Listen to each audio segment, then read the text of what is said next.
लिए सर ने जैसा जैसा बताया हुआ करता गया। आपको एक छोटा सा उदाहरण देता हूँ, कहानी सुनना चाहेंगे? एक बार की बात है, बहुत पहले आप जानते हो गुरुकुल चलता रहा है और अभी के समय में बहुत सारे कॉलेज हैं। पहले गुरुकुल चलता था, गुरु शिक्षा देते थे लोगों को। उस समय की बात है, एक बार गुरुजी ने बोला कि आपने छात्रों को आइए हम आप लोगों को भगवान का दर्शन कराते हैं, आइए हम आप लोगों को भगवान का दर्शन कराते हैं। तो सभी बच्चे तैयार हो गए कि जी गुरुजी हमें भगवान का दर्शन करना जरूरी है। तो गुरुजी ने बोला कल सुबह मंदिर के पास आइएगा, मैं भगवान का दर्शन कराऊंगा। सभी बच्चे उसमें से मंदिर के पास पहुंच गए, सुबह नहा धोकर फ्रेश होकर कि आज भगवान का दर्शन होगा। गुरुजी ने सबको बोला कि आप लोग एक लाइन में खड़े हो जाइए, अभी भगवान आने वाले हैं। तो इस बात को सुनकर सभी शांत हो गए कि अब भगवान को देखने को मिलेगा। तभी गुरुजी के माध्यम से एक उनका शिष्य आया, जितने लड़के थे सबके लिए बांस की टोकरी लेकर आया। बांस की टोकरी देखे हैं, बांस की टोकरी लेकर आया और गुरुजी ने सबको एक एक टोकरी दिया। बोला जाओ वहां नदी से पानी भर के लाओ, जो व्यक्ति इस टोकरी में पानी भर के लाएगा उसी को भगवान का दर्शन मैं कराऊंगा। इस बात को सुनकर सभी लोग दौड़ पड़े नदी के किनारे पानी भरने के लिए। और जैसे ही नदी में टोकरी को डालते तो टोकरी का पानी नीचे से निकल जाता, क्योंकि बांस की टोकरी में पानी आने वाला नहीं था। इस बात को देखकर 2-3-4 लोग तो ऐसे थे जिन्होंने तुरंत टोकरी पटकी और बोला गुरुजी मुझे बेवकूफ बना दिए, है कि नहीं? बांस की टोकरी में तो पानी आने वाला नहीं था। कुछ लोगों ने बोला कि हो सकता है गुरुजी कहे हैं तो पानी थोड़ा बहुत आ सकता है।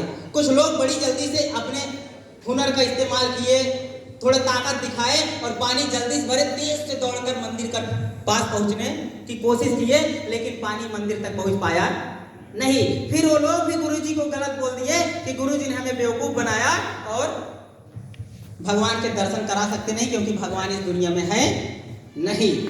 लेकिन आगे जैसे कुछ लोग और बढ़े, कुछ लोग फिर छोड़ दिए, लेकिन एक व्यक्ति था जो लगातार बना रहा और पानी को भरता रहा। पानी जितनी बार भरता था वह पानी नीचे से निकल जाता था। लेकिन एक समय आया कि बांस की टोकरी में पानी आ गया। क्यों? क्योंकि बांस जो होता है धीरे धीरे फूलने लगा और उसमें मिट्टी कंकड़, उसमें नदी से बड़े सारे कचड़े ऐसे थे जो जमने लगे और पानी आया।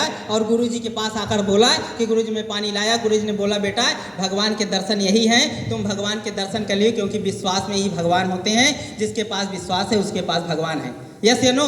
उसी तरीके से दोस्तों इस बिजनेस में भी है। अगर आपका सीनियर बताया कि चलो आपकी जिंदगी बदलेगी और लाखों करोड़ों रुपए आप कमाएंगे, तो दोस्तों कुछ लोगों को लगता है इस बिजनेस से कुछ होने वाला नहीं है, क्योंकि शुरू में दिखता नहीं है। लेकिन कंटिन्यू लगातार अगर हम करते रहे तो एक समय आएगा कि हम लोग के पास भी वह इनकम आएगी जो आपका सीनियर आज करता है।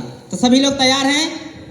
अब आगे मीटिंग का समय हो गया है। मैं चाहूँगा कि अब आपसे कुछ ना कहूँ, फिर भी एक बात जरूर कहना चाहूँगा। अगर यहाँ तक आया हूँ तो कहना चाहूँगा कि मंजिल पर सफलता का निशान चाहिए, होठों पर खुशियों की मुस्कान चाहिए। ये हैप्पी हेल्थ इंडिया यहाँ आकर रुकने वाली नहीं है, इसे फैलने के लिए पूरा संसार चाहिए। यस या नो?